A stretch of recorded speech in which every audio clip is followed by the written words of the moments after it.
Morning students, आज का सबसे मेजर टॉपिक्स हम दे रहे हैं फिजिक्स से रिलेटेड, लाइट चैप्टर से रिलेटेड, खासकर 2024 के बोर्ड के एग्जामिनी के लिए।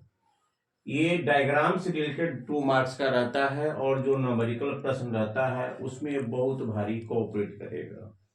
आपको परीक्षा में पूछा जा सकता है कि ऑब्जेक्ट अगर हमारा इनफिनाइट पर है कॉनकेव मिरर में, तो उसका इमेज कैसा होगा, छोटा या बड़ा होगा या मैग्नीफाइड होगा, किस प्रकार का मैग्नीफाइड होगा या डिमिनिश्ड होगा या वेरी लार्ज होगा।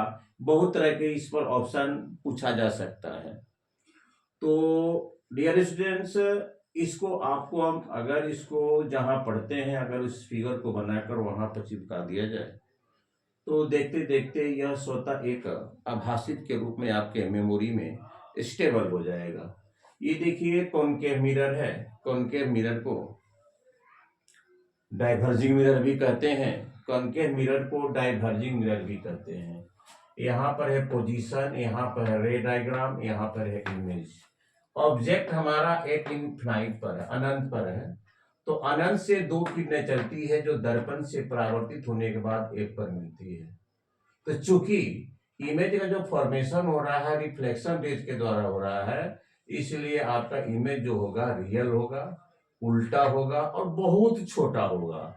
और आवर्धन इसका क्या होगा, मैग्नीफाइड निगेटिव में होगा और वस्तु से छोटा इसका इमेज आएगा। यहाँ लिख दिए आपको है बियॉन्ड सी, मतलब अनंत और सी के बीच में यहाँ पर ऑब्जेक्ट है between the infinite and the C. तो यहां से 2 किरणें चलती है। एक किरण प्रधान अक्ष के समांतर चलकर एम बिंदु पर आपतित होती है और मुख्य फोकस होते हुए निकल जाती है। दूसरी किरणें कर्वेचर सेंटर के स्थिति में चलती है। दोनों किरणें आपस में बी डैश बिंदु पर मिलती है। A dash B dash perpendicular होता है।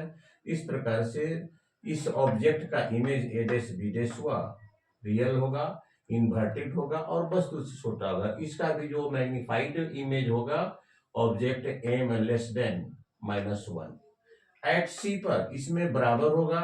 चूंकि वस्तु को अगर सी पर रखेंगे तो इमेज भी सी पर बनता है, रियल बनता है, इन्वर्टेड बनता है, इक्वल बनता है और वस्तु के बराबर मतलब मैग्नीफाइड उसका -1 होगा, आवर्धन उसका -1 होगा। बिटवीन एफ एंड द सी, जब वस्तु को एफ और सी के बीच में रखते हैं तो इमेज अनंत और सी के बीच बनता है, infinite, between the infinite and the curvature centre.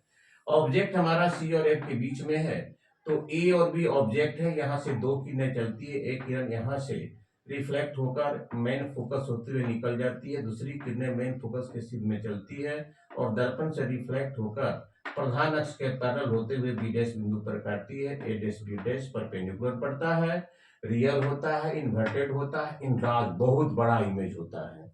तो उल्टा तो होता है लेकिन बहुत बड़ा होता है। ए पर रखेंगे इमेज बनेगा इनफिनाइट पर, रियल बनेगा, इन्वर्टेड बनेगा, वेरी लार्ज बनेगा और इसका जो इमेजेशन होगा मैग्नीफाइड होगा, मैग्निफिकेंस होगा, वह ऑब्जेक्ट से बड़ा होगा। अगर ऑब्जेक्ट को हम पी और एफ के बीच में रखते हैं तो ऑब्जेक्ट आपका जो फिगर बनेगा वह इरेक्ट बनेगा, सीधा बनेगा, वस्तु से बड़ा बनेगा। यहीं पर आपको बार बार क्या करता है, आपको यहीं पर बैठाता है पी और एफ के बीच में। नतीजा ये होता है कि आपके चेहरे का सीधा आवर्धित मैग्नीफाइड इमेज बनता है, वर्चुअल बनता है। इसको पर्दे को उतारना संभव नहीं है। It image can not be open on the screen because image is the formation, image is the form by the virtual rays, virtual erect in राज और वस्तु से बड़ा होगा बिहाइंड द मिरर। तो डियर स्टूडेंट्स, ये आपको बिल्कुल सहयोग करेगा। किसमें भाई सहयोग करेगा, न्यूमेरिकल क्वेश्चन में। अगर ऑब्जेक्ट को इनफिनाइट पर रखते हैं इमेज कहाँ बनेगा, रियल बनेगा, कैसा बनेगा, उसका डायग्राम दे तो 1 2 3 3 या 9 ऑप्शन से रिलेटेड ये क्वेश्चन आपका आ सकता है।